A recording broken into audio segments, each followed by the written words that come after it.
तो बात है 5 अक्टूबर सन 2016 की, जब गोवा के पणजी में रहने वाली मोनिका अपने फ्लैट में बैठ के आराम फरमा रही थी।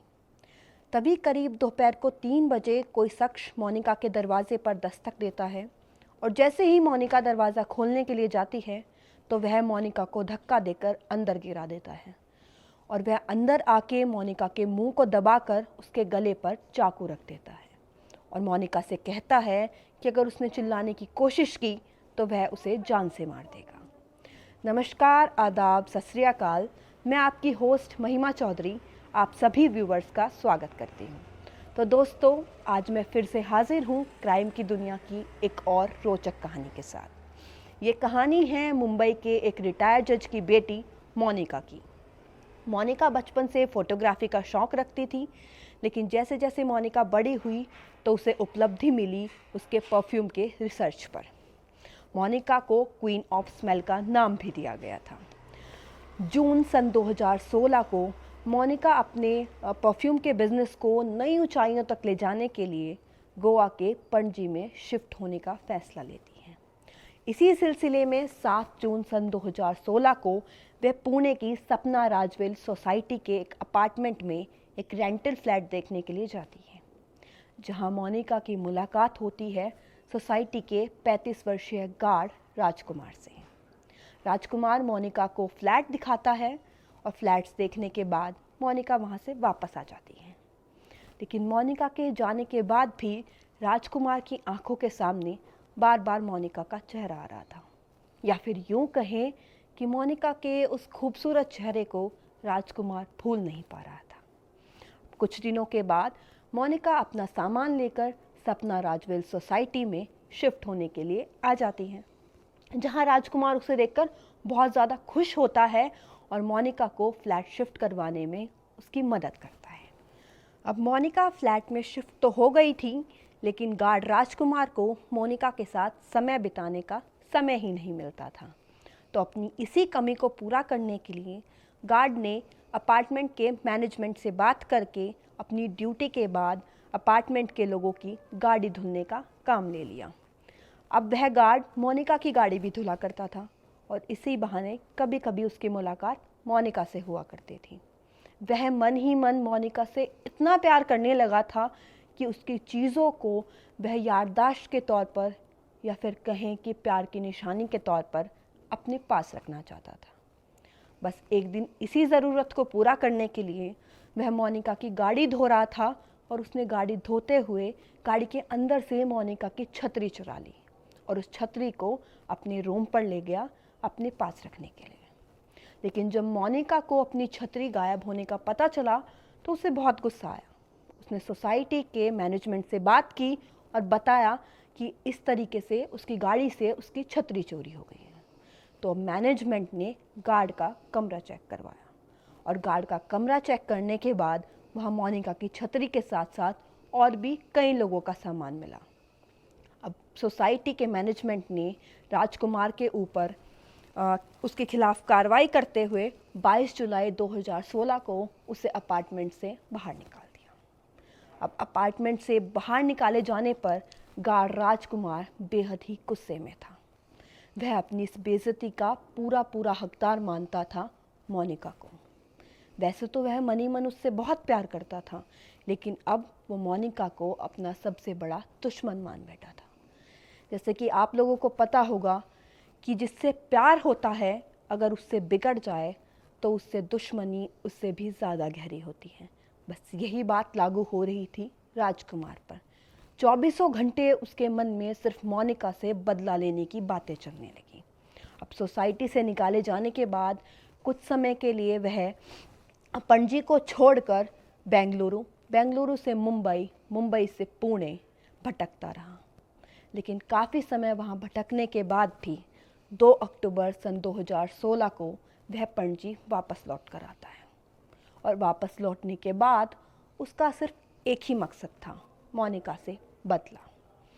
2 अक्टूबर को पूरा दिन भटकने के बाद अगले दिन 3 अक्टूबर सन 2016 को वह राजवेली सोसाइटी में करीबन दोपहर के टाइम घुस जाता है।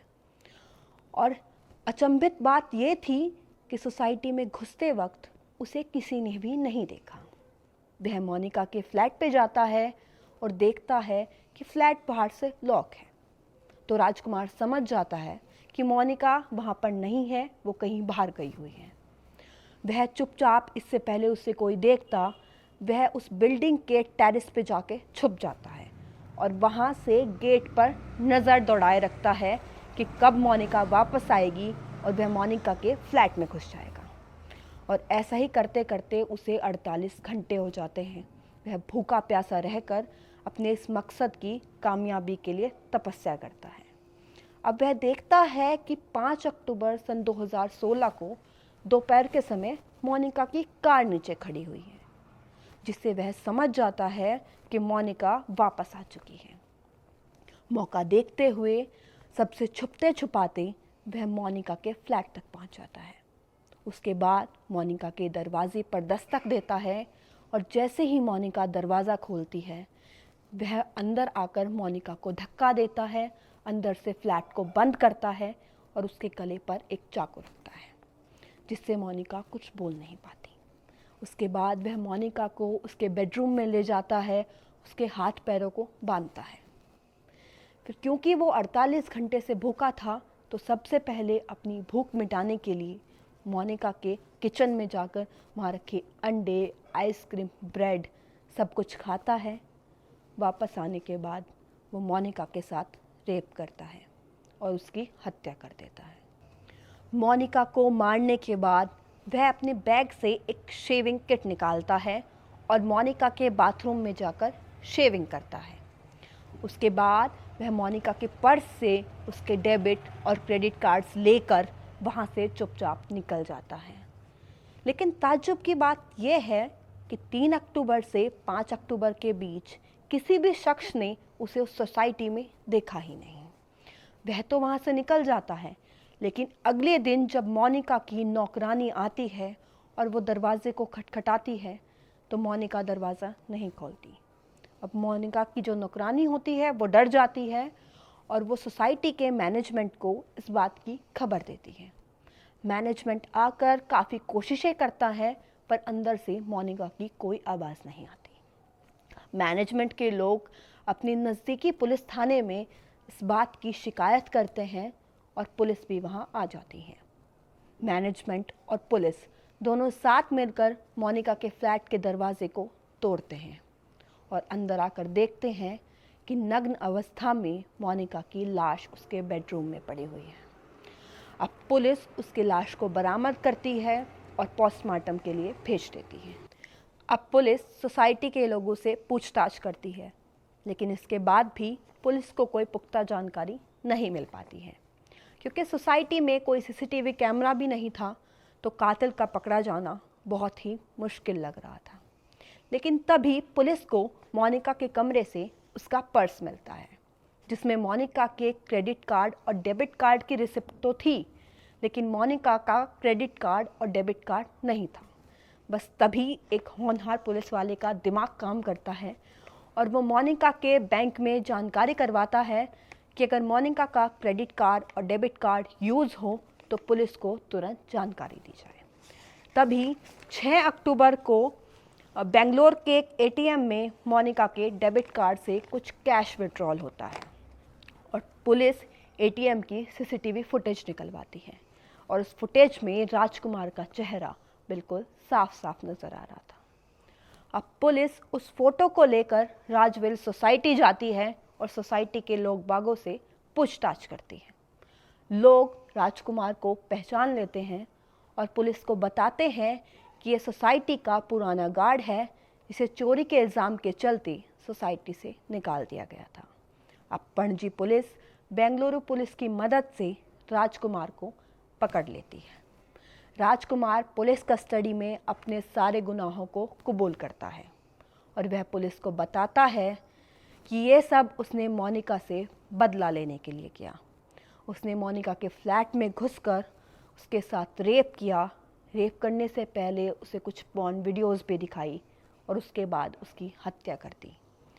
वह मानता था कि मोनिका की वजह से उसे सोसाइटी से निकाला गया है, इसी बात का बदला उसने मोनिका से लिया था।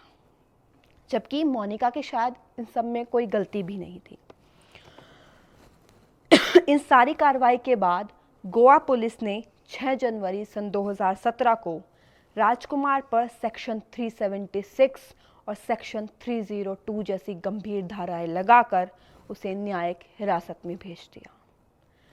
तो दोस्तों, इस कहानी को सुनाने का उद्देश्य किसी का भी दिल दुखाना नहीं था, बस आप सभी को जागरूक करना था, सतर्क करना था। तो दोस्तों, जल्दी मिलते हैं एक नई क्राइम की स्टोरी के साथ। धन्यवाद।